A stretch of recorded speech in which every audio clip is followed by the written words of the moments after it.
மீசை வச்சா வரி செலுத்தணும். ஆளுக்கு ஒரு பெல்ட் மாதிரி பணநாரில் பின்னிருப்பாங்க தெரியுங்களா, அதுக்கு வரி செலுத்தணும். குடுமி வச்சிருந்தா வரி செலுத்தணும்.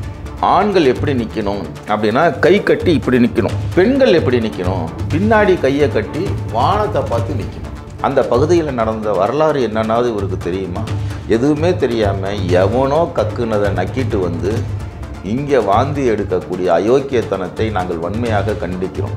ஃபாதர் கால்டுவெல் இருக்கிறாரு, இவர் தான் சமஸ்கிருதத்திற்கு எதிரான ஒரு கருத்தை அன்னைக்கு விதைச்சவர். 1810களில் காடுவெட்டி அரண்மனைன்னு ஒரு அரண்மனை இருந்தது. ரொம்ப பாலடைஞ்சு புதர் மண்டி போய் கிடந்தது. அது உள்ளார யாரும் போகக்கூடாது, போனால் பேய் பிடிச்சிக்கும், உள்ளார வினோதமான ஒலிகளெல்லாம் கேட்குதுன்னு சொல்லி அந்த மக்கள் யாருமே அதுக்குள்ளே போகவே இல்லை. ஆனால் கால்டுவெல் தான் உள்ளே போய் தஞ்சை பெரிய கோவிலை இந்த உலகத்திற்கு அடையாளம் காட்டியவன் கால்டுவெல். மொழியின் மேல், ஒரு இனத்தின் மேல் இவர்கள் ஒரு போரை நடத்த தயாராக இருக்கிறார்கள்.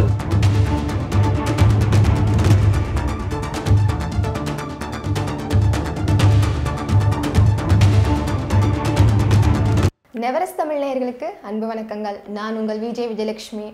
இன்று நம்மோடு நேர்காணலில் இணைந்திருப்பவர் அரசியல் ஆய்வாளர் பெரியார் சரவணன் அவர்கள். வணக்கம். வணக்கம்மா. தொடர்ந்து கவர்னர் தமிழக அரசியலில் தலையிடுவதும் தப்பான உண்மைக்கு மாறான கருத்துக்களை பேசுவதுமா இருக்காரு. அதை பற்றி உங்களோட கருத்து என்ன சார்? ஒரு படத்தில் வடிவேல சொல்லுவாங்கள்ல, இவனை அடிச்சும் பார்த்தாச்சு, அவுத்தும் பார்த்தாச்சு, இன்னும் என்னதாண்டா பண்ணுறது அப்படின்ற மாதிரி கொஞ்சம் கூட கூச்ச நாச்சமே இல்லாமல் வெக்கமே இல்லாமல் தமிழக வரலாறை திட்டமிட்டு திரிக்கிறாரு. முதல்ல என்ன பண்ணார், ஆரியம் கிடையாது திராவிடம் கிடையாதுன்னாரு. அதுக்கப்புறம் வள்ளலார் சனாதனத்தின் உச்ச நட்சத்திரம் அப்படின்னாரு. இப்போ அங்கே தொட்டு இங்கே தொட்டு அடிமடியிலே கையை வைக்கிற மாதிரி இன்றைக்கி வைகுண்டர், ஐயா வைகுண்டர் சனாதனத்தை ஆதரித்தவர் அப்படின்ற பொருளில் இன்றைக்கி ஒரு கருத்தை சொல்லிட்டு வராரு. இதை உடனே அங்கே இருக்கக்கூடிய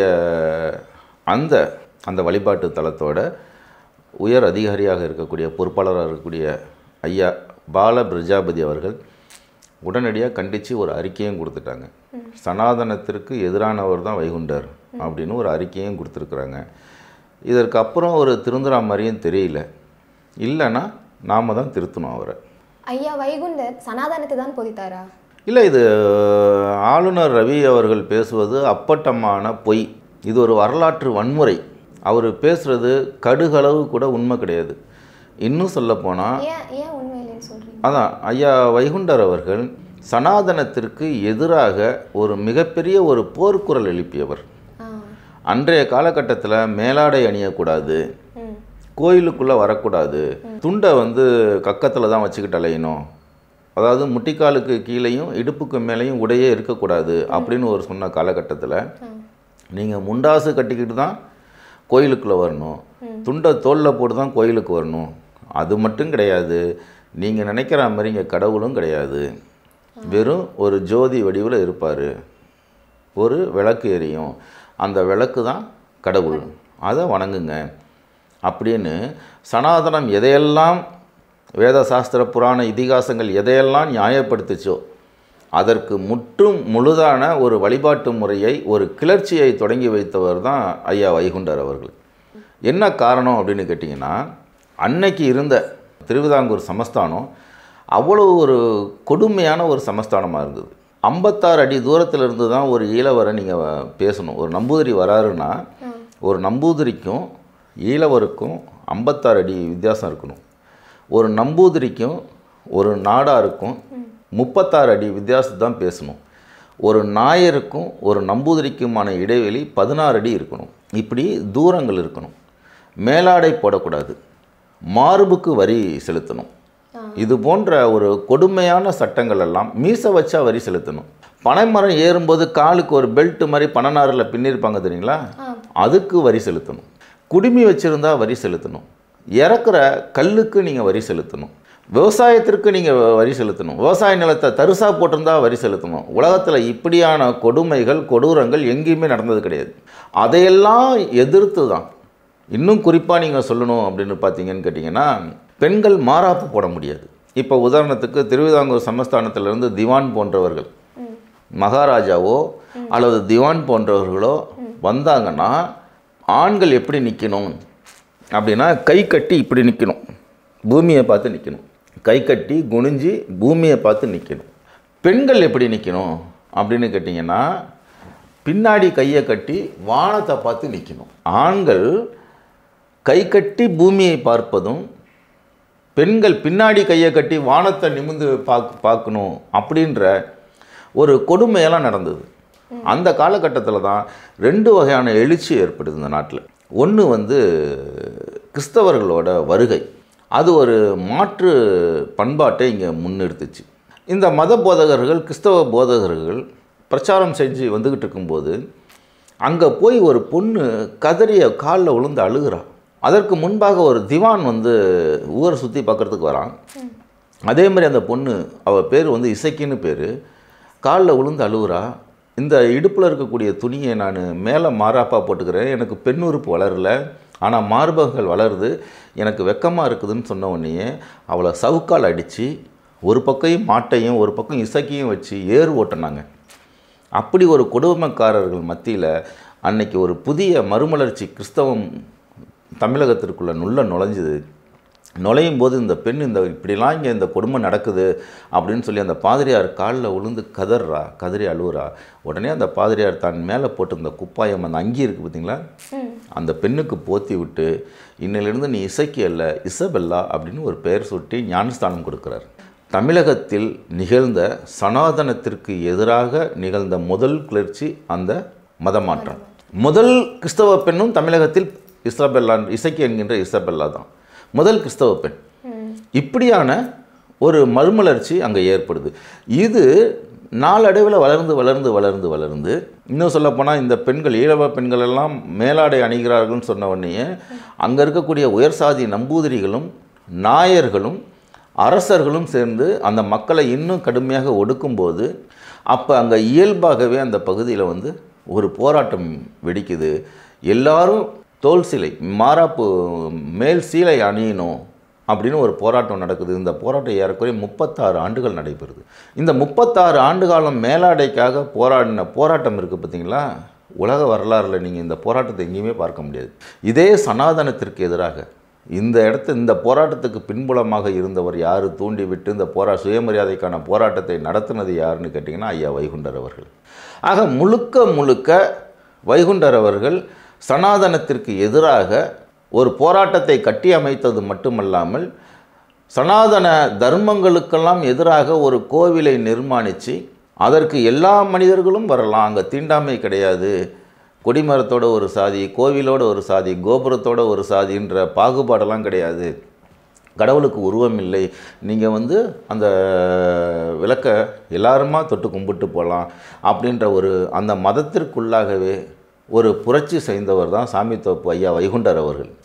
அந்த ஒரு மனிதன், அப்படி ஒரு போராளியை, தமிழ் சமூகத்தில் மிகப்பெரிய ஒரு மறுமலர்ச்சியையும் சுயமரியாதையும் உருவாக்குன அப்படிப்பட்டவரை இவர் வந்து சனாதனவாதி தான் அப்படின்னு கவர்னர் சொல்கிறாருன்னா இதுக்கு பேர் தான் வாய்க்கொழுப்புன்னு பேர். மரியாதையாக ரவி அவர்கள் வரலாறை படிச்சுட்டு வரணும். தோல் சீலை போராட்டத்தோட அட்டைப்படத்தை இவர் பார்த்துருப்பாரா, அல்லது ஐயா வைகுண்டரோட போதனைகள் புத்தகத்தோட அட்டைப்படத்தை இவர் பார்த்துருப்பாரா, அந்த பகுதியில் நடந்த வரலாறு என்னன்னாவது இவருக்கு தெரியுமா? எதுவுமே தெரியாமல் எவனோ கக்குனதை நக்கிட்டு வந்து இங்கே வாந்தி எடுக்கக்கூடிய அயோக்கியத்தனத்தை நாங்கள் வன்மையாக கண்டிக்கிறோம். எங்களோட வரலாறு என்பது பாரியது, பெரியது, வீரம் செறிந்தது. எங்கள் வரலாறை அசிங்கப்படுத்தவோ கலங்கப்படுத்தவோ கரைப்படுத்தவோ ஆளுநர் ரவிக்கு எந்த உரிமையும் இல்லை. எனவே தான் சொல்கிறேன், இது போல் தப்பும் தவறுமா வாய்க்கு வந்ததெல்லாம் பேசிட்டு இங்கே இந்திய வரலாறை, குறிப்பாக தமிழக உழைக்கும் மக்களின் போராட்ட வரலாறை இந்துத்துவ அரசியலுக்குள் கரைக்க நினைப்பது என்பது அயோக்கியத்தனம். இதை உடனடியாக ஆளுநர் நிறுத்தி கொள்ளணும்னு கேட்குறேன். வைகுண்டருக்கான தேவை இந்த சமூகத்தில் இருந்ததா சார்? கண்டிப்பாக இருந்துச்சு. நான் ஏற்கனவே சொன்னது போல் அந்த திருவிதாங்கூர் சமஸ்தானத்தில் நடந்த ஒடுக்குமுறை இருக்குது பார்த்திங்களா, அந்த ஒடுக்குமுறை என்பது கொஞ்சம் நெஞ்சம் இல்லை. அதுக்கு ஒரு வரலாற்று ஆய்வாளர் சொல்கிறாரு, கேரள அரசர்கள் மக்களிடம் வசூலித்த வரியைப் போல உலகில் வேறு எந்த நாட்டிலும் வசூலிக்கப்பட்டதா என்பதை ஆராய வேண்டும். குறிப்பாக நாடார்களும் ஈழவர்களும் இந்த வரி விதிப்பால் மிகவும் துன்பத்திற்கு ஆளானார்கள்.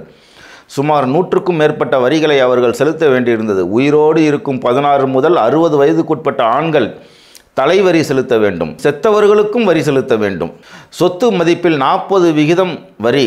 நாடார்கள் தங்கள் வீட்டு வேலைக்கு ஓலை போட்டாலும், வீட்டுக்கு ஓலை போட்டாலும், அதாவது மேலே கூரை மாற்றுறாங்க பார்த்தீங்களா, அந்த ஓலை போட்டாலும் அதற்கும் வரி. புல் அறுக்கிறவர்களும் சுமை தூக்குபவர்களும் வரி செலுத்த வேண்டியிருந்தது. பனை ஏறுகிறவன் அவன் ஏறும் ஏணிக்கு வரி. பனை ஏறும்போது அவன் காலில் இட்டுக்கொள்ளும் தாளை நாருக்கு வரி. நிலத்திற்கு தரிசாக போட்டாலும் வரி. பெண்களுக்கு முளை வளர்த்தால் முளை வரி. தாலிக்கு தாலி வரி. சில வகை ஆடைகள் அணிகள் அணிய, குடைபிடிக்க, பல்லக்கில் போக, மீசை வளர்த்தல் கூட வரி உண்டு. கல்யாணத்துக்கும் வரி, கருமாதிக்கும் வரி. இப்படியான இதை தான் விவேகானந்தர் என்ன சொல்கிறாருன்னு கேட்டிங்கன்னா, பைத்தியக்காரர்களின் நாடு கேரளான்றார். யார் சொல்கிறா? விவேகானந்தர் சொல்கிறாரு. பைத்தியக்காரனுங்களோட நாடு கேரளான்னு சொல்லி இந்த கொடுமையெல்லாம் பார்த்துட்டு தான் சொல்கிறாரு. இப்படி காணாமை இருந்தது, தீண்டாமை இருந்தது, அண்டாமை இருந்தது. இன்னும் சொல்லப்போனால் எல்லா மனிதனும் தொட்டா தீட்டுன்னு சொல்லிக்கிட்டு இருந்த ஒரு காலகட்டத்தில் நாடார்களை பார்த்தாலே தீட்டு அப்படின்ற ஒரு காலகட்டம் இருந்தது. அப்படியான ஒரு காணாமை இருந்தது. அவர்கள் பாய் போட்டு படுக்க முடியாது. ஒரு துண்டை விரிச்சு என்ன பண்ணுவாங்க, மண் தரையில் தான் படுக்கணும். அவர்களுக்கு படுக்கை என்பதே கிடையாது. அவங்களுக்கு மண் சுரண்டினே ஒரு பேர் இருந்தது. மண்ணில் தான் அவங்க படுத்து கிடக்கணும். ஆக இப்படியான கொடுமைகளெல்லாம் நடந்து கொண்டிருக்கும்போது கடவுளின் பெயரால், வேதத்தின் பெயரால், ஜாதியின் பெயரால், அங்கே இருக்கக்கூடிய நம்பூதிரி பார்ப்பனர்களின் பெயரால் இந்த கொடுமையெல்லாம் நடந்துகிட்டு இருக்கும்போது தான் இந்த கொடுமைகளுக்கு எதிராக கிளர்ந்து எழுந்து இந்த நிலையெல்லாம் மாற்றியவர் யாருன்னு கேட்டிங்கன்னா ஐயா வைகுண்டர். இந்த சனாதன கொடுமைகள் இருக்குது பார்த்தீங்களா, இந்த சனாதன கொடுமைகளுக்கு எதிராக கிளர்ந்து எழுந்து மிகப்பெரிய ஒரு மாற்றத்தை ஏற்படுத்தி இன்னைக்கு நாடார்கள் தொழிலையும் வேலைவாய்ப்பிலையும் கல்வியிலையும் மிகப்பெரிய அளவில் இன்னைக்கு இருக்கிறாங்க அப்படின்னு கேட்டிங்கன்னா ஐயா வைகுண்டர் போன்ற சனாதனத்தை எதிர்த்தவர்களின் பங்கு, அளப்பரிய பங்கு அங்கே இருக்குது. அதான் சொன்னேன், முதல்ல தொடக்கத்திலே சொன்னேன், கிறிஸ்தவம் எந்த அளவிற்கு இந்த மக்களை உயர்த்தியதோ, கல்வியிலும் வேலைவாய்ப்பிலும் அரசு அதிகார மட்டங்களிலும் உயர்த்தியதோ, அதற்கு சற்றும் குறைவில்லாத அளவிற்கு ஐயா வைகுண்டர் அவர்களும் இந்த மக்களை உயர்த்தினார். அதனால் அந்த காலகட்டத்தில் வைகுண்டரோட தேவை மிக பெரிதாக இருந்தது. அவர்தான் இந்த தோல் சிலை போராட்டத்திற்கான தூண்டுகோலாக இருந்தார். அவரோட கோரிக்கைக்கு பிறகு, அந்த தூண்டுகோலுக்கு பிறகு தான் அந்த பெண்கள் மாறாப்பே அணிய முடிஞ்சது. அப்போ வைகுண்டரோட தேவை நிரம்ப அந்த சமூகத்தில் இருந்தது. அதுபோல கால்டுவெல் தொடர்பாகவும் கவர்னர் கருத்து சொல்லியிருக்காரு. அதை பற்றி உங்களோட கருத்து என்ன சார்? அதாவது பார்ப்பனர்கள் 2 வகையாக வினையாற்றுவாங்க. மேக்ஸ் முல்லரை தூக்கி கொண்டாடுவாங்க. மேக்ஸ் முல்லர் என்ன பண்ணார் அப்படின்னு கேட்டிங்கன்னா, இந்த இந்தியாவில் இருக்கக்கூடிய மொழிகளுக்கெல்லாம் தாய் எது அப்படின்னு கேட்டால் சமஸ்கிருதம் தான் அப்படின்னு மேக்ஸ் முல்லர் சொல்லுவார். இங்கே இருக்கக்கூடிய வேத சாஸ்திரங்கள் ரொம்ப யூனிக்கானது, அது உயர்வானது அப்படின்னு எழுதுனது யார்? Maths Muller. அதனால் இந்தியாவில் இருக்கக்கூடிய பார்ப்பனர்கள் மேக்ஸ் முல்லரை தூக்கி கொண்டாடுவாங்க. ஆனால் சமஸ்கிருதம் என்பது சமஸ்கிருதத்திற்கெல்லாம் ஒரு முந்தைய மொழி இந்த நாட்டில் இருக்குது, அது தமிழாக இருக்கிறது. இந்த தமிழ் தான் இந்திய மொழிகளுக்கெல்லாம் தாயாகவும் இருக்கிறது அப்படின்னு நிறுவனது யாருங்க? கால்டுவெல். ஃபாதர் கால்டுவெல் இருக்கிறாரு. இவர் தான் சமஸ்கிருதத்திற்கு எதிரான ஒரு கருத்தை அன்னைக்கு விதைச்சவர். அன்னைக்கு ஒரு காலகட்டத்தில் மேக்ஸ் முல்லரை தூக்கி சுமந்தவர்கள் இன்னைக்கு என்ன பண்ணிட்டாங்க? கால்டுவெல் மேக்ஸ் முல்லர் ஒரு அசம்ஷனாக சொல்கிறார். ஆனால் கால்டுவெல் மொழியியல் ஆய்வாக ஒரு புத்தகத்தை வெளியிடுகிறார். அந்த புத்தகம் பேர் ஒப்பிலக்கணம். அந்த ஒப்பிலக்கணத்தை யார் வெளியிட்டது? சைவ சித்தாந்த கழகம் திருநெல்வேலி வெளியிடுது. இவர் பார்ப்பனர்களை உயர்த்தி பிடிக்கிறேன்ற பேரில், கால்டுவெலை எதிர்க்கிறேன்ற பெயரில் இங்கே தமிழ் வளர்த்த சைவர்களை கடுமையாக எதிர்க்கிறார். யார்? RN ரவி அவர்கள் கவர்னராக இன்றைக்கி இருக்கிறாரு. அவர் கால்டுவெலை மட்டும் இழிவுபடுத்தவில்லை, சைவர்களையும் இழிவுபடுத்துகிறார், மடாதிபதிகளை இழிவுபடுத்துகிறார். இந்த மடாதிபதிகள் தான், இந்த சைவம் தான் இந்த தேசத்தில் தமிழை வளர்த்தது. அவர்கள்தான் கால்டுவெல்லின் மொழியியல் ஒப்பிலக்கணம் அப்படின்ற இந்த புத்தகத்தையே அவங்க கொண்டு வராங்க. அந்த புத்தகத்தில் தான் சொல்லப்படுது, மொழிகளுக்கெல்லாம், இந்திய மொழிகளுக்கெல்லாம் தாயாக ஒரு மூத்த மொழியாக தமிழ் இருக்கிறதுன்னு. இது அவங்களால பொறுத்துக்க முடியல. நேற்று வரலும் சமஸ்கிருதத்திலிருந்து தானே வந்துச்சு அப்படின்னு ஒரு சிவனோட உடுக்கையிலிருந்து ஒரு பக்கம் சமஸ்கிருதமும் இன்னொரு பக்கம் தமிழும் வந்ததுன்ற ஒரு மூட நம்பிக்கைக்கு எதிராக முதலாக ஒரு கலக குரலாக அந்த புத்தகம் வெளியே வந்தது கால்டுவெல் தான் கொண்டு வந்தார். மொழியியல் ஒப்பிலக்கணம் தான். அப்போ அதை மட்டும் அவர் செய்யலை. காடுவெட்டி அரண்மனைன்னு ஒரு அரண்மனை இருந்தது. 1810களில் காடுவெட்டி அரண்மனைன்னு ஒரு அரண்மனை இருந்தது. அது ரொம்ப பாலடைஞ்சு புதர் மண்டி போய் கிடந்தது. அது உள்ளார யாரும் போகக்கூடாது. போனால் பேய் பிடிச்சிக்கும், உள்ளார வினோதமான ஒலிகளெல்லாம் கேட்குதுன்னு சொல்லி அந்த மக்கள் யாருமே அதுக்குள்ளே போகவே இல்லை. ஆனால் கால்டுவெல் தான் உள்ளே போய் அந்த கோவிலையே சுத்தம் பண்ணி, இது ராஜராஜனோட அரண்மனையாகவும் ராஜராஜனோட பெரிய கோவிலாகவும் இருந்தது. தஞ்சை பெரிய கோவிலை இந்த உலகத்திற்கு அடையாளம் காட்டியவன் கால்டுவெல். ராஜராஜன் என்கின்ற ஒரு மாமன்னன் இந்த சமூகத்தில் வாழ்ந்தான், அவன் இவ்வளவு கீர்த்தி மிக்கவன்றதை அந்த உலகத்திற்கு வெளிச்சம் போட்டு காட்டியதும் கால்டுவெல் தான். இதையெல்லாம் அவர்களால் பொறுத்து கொள்ள முடியல. வரலாறற்ற, நாடற்ற, தனக்கென்று பண்பாடற்ற இந்த நாடோடி பார்ப்பன பரதேசிகளுக்கு தமிழர்களின் தொன்மையை ஏற்றுக்கொள்ள முடியவில்லை. அதனால தான் அவன் கால்டுவெலை தாக்குறான். கால்டுவெலை தாக்குறதுக்கான நோக்கம் என்ன? கால்டுவெலுக்கு பங்காளி பிரச்சனையா? அத்தனை ஐரோப்பியர்கள், அத்தனை பிரிட்டிஷ்காரங்க காலத்திலையும் இவனுங்க தானே பார்ப்பனர்கள் தானே பண்ணையத்துக்கு இருக்கிற மாதிரி இருந்தானுங்க. அவ்வளோ வசதிகளையும் சலுகைகளையும் இவர்கள் தானே அனுபவிச்சுட்டு இருந்தானுங்க. திடீர்னு என்ன இவங்களுக்கு பாதர் மேலே? அதே அந்த பாதர்னு சொல்லக்கூடிய இவனுங்க உருவாக்கின கல்வி நிறுவனங்கள் தானே இவங்களாம் படித்து வெளியில் வந்தாங்க. இன்றைக்கி என்ன அவர்கள் எதிர்ப்பு குரல் வருது? என்ன காரணம்னா, தமிழின் தொன்மைகளை அவர்கள் தான் தோண்டி துளக்கி இந்த சமூகத்திற்கு கொடுத்தார்கள். கால்டுவெல் போன்றவர்கள் தான் கொடுத்தாங்க, பெஸ்கி கொடுத்தாரு, போப்பு கொடுத்தாரு. அப்போ இது போன்ற பெருமகனார்கள் இந்த தேசத்திற்கு ஒரு மத பிரச்சாரத்தை மட்டும் அவர்கள் மேற்கொள்ளவில்லை. இந்த தேசத்தில் இருக்கக்கூடிய தோண்டி எடுக்கக்கூடிய ஒரு அந்த அளவுக்கு ஒரு பாலடைந்து போன வரலாறுகளையெல்லாம் தோண்டி எடுத்து இந்த சமூகத்திற்கு கொடுத்த பெருமகனார்கள் அவர்கள். அதை இவர்களால் ஒரு தாங்கி கொள்ள முடியல. ஏன்னா சமஸ்கிருதம் தேவ பாஷைன்னு சொல்லிக்கிட்டு இருந்த காலத்தில், சமஸ்கிருதம் தான் மொழிகளுக்கெல்லாம் தாயின்னு சொல்லிக்கிட்டு இருந்த காலத்தில், இல்லை அதற்கு முன்னாடி ஒரு மொழி இங்கே இருந்தது, அதுதான் இந்திய மொழிகளுக்கெல்லாம் தாயாக இருந்ததுன்னு ஒருத்தன் சொன்னானா அவனை எப்படி அவன் ஏற்றுப்பான்? ஆக இது ஒரு மொழியின் மேல், ஒரு இனத்தின் மேல் இவர்கள் ஒரு போரை நடத்த தயாராக இருக்கிறார்கள். ஒரு யுத்தத்தை தொடுப்பதற்கு இவர்கள் துணிந்திருக்கிறார்கள். இதை நம்ம ஆரம்பத்திலேயே இதை தட்டி வைக்கல அப்படின்னு கேட்டிங்கன்னா இன்னும் ஒரு மோசமான விளைவுகள் இந்த தேசம் சந்திக்கிருக்கும்.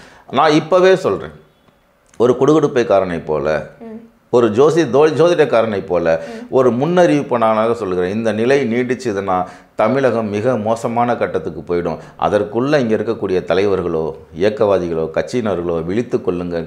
இது போன்ற அரைவேக்காடு யாரோ துப்பியதை நக்கி விட்டு வந்து இங்கே வந்து கக்கக்கூடிய ஆர்.என். ரவி போன்றவர்களை உடனடியாக கண்டித்து அவரை முற்றுகையிட்டு அவர் சொன்ன விஷயங்களிலிருந்து வாபஸ் வாங்க வைக்குமான் உங்கள் மூலியமாக கேட்டுக்கொள்கிறேன். ரொம்ப நன்றி சார். நன்றிம்மா, வணக்கம்.